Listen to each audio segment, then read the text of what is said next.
Hi Year 10, Mr. Tapley here for your next lesson of Year 10 Geography.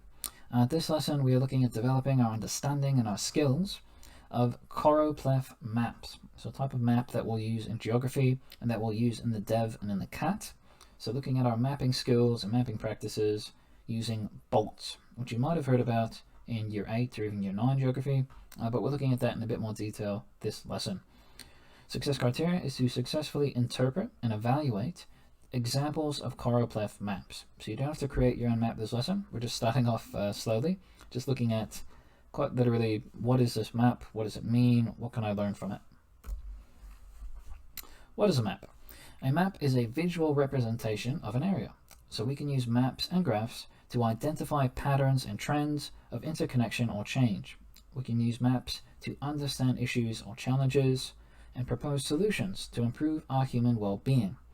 There are many different types of maps that show different natural, so rivers, mountains, and forests, and man-made, cities, roads, and buildings, features. However, each map has one thing in common. Each map has bolts. Bolts is an acronym of the mapping requirements in geography. So without bolts, a map will be useless. It'll be inaccurate, it will be unreadable. And bolts stands for border. So each map has a border, orientation, legend, title, scale, and source.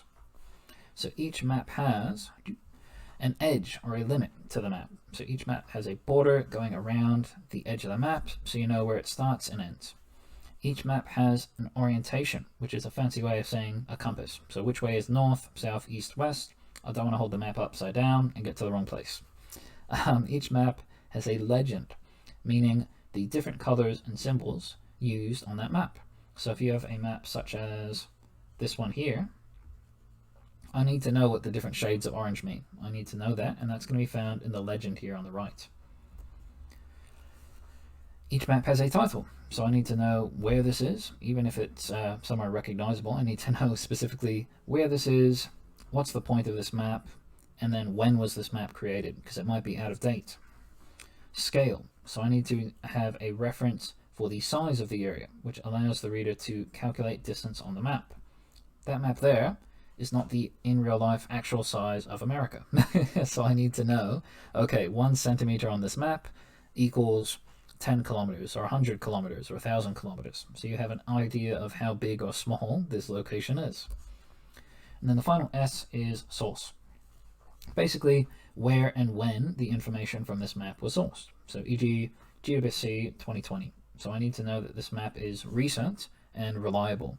So if this map right here, if those different colors represent the amount of people who love McDonald's or something, but the source is McDonald's and it's from 1908, then it's not going to be a very useful map. Oh, before I go any further, I highly recommend you check out that video at the top there. 2 minutes long, nice and short, and it just goes over the different elements of bolts in a bit more detail than what I've done on this slide here. So, the specific type of map that we are looking at this lesson is a choropleth map. So to compare human well-being factors such as healthcare, income, wealth, etc., and to show differences across regions, we can use what is called a choropleth map. A choropleth map uses shading and color to show differences or variation in data. For example, regions in a nation with a high or low income or different temperature levels worldwide. So we've got some examples of choropleth maps here. So you've got one of India on the right, and it's showing the percentage of people below the poverty line. So they've just used really 1 or 2 colors, so purple or blue, and then they've showed differences by showing different shades. So it's about using 2 or 3 colors, even 1 color. For example, on this map, they've only used green. And then you use different shades, so dark, light, etc., to show the differences in human well-being. Easy way to remember choropleth map, what it is. Think choropleth, think colors. Because I always mispronounce it and say a colorpleth map. So it's easy to remember if you mispronounce it. So you're just using different shades, different colors to show differences in human well-being data. Now, what I would like you to do is complete the 3 questions I've got here using this map. So we've got a map here showing coronavirus cases worldwide as of March 17th, 2020. And they've used one color, just blue, in this choropleth map to show the different levels of human well-being data. So health we're looking at for this one. So the darker it is, the more cases you have in that region. So you're answering those 3 questions using the choropleth map on the next slide. For people who need a bit of extra information about the different elements of bolts, I've actually included some additional slides. They're not compulsory, you don't have to read them. They're just included to help you out if you need more information about borders, orientation, legend, etc. So I'm not going to go through those slides, but they are there if you need some extra assistance. Now, question 1. What elements of bolts are missing from this choropleth map? So you'd go through your little bolts checklist and say, okay, does this map have a border? Tick. Does this map have orientation? Tick, cross, etc.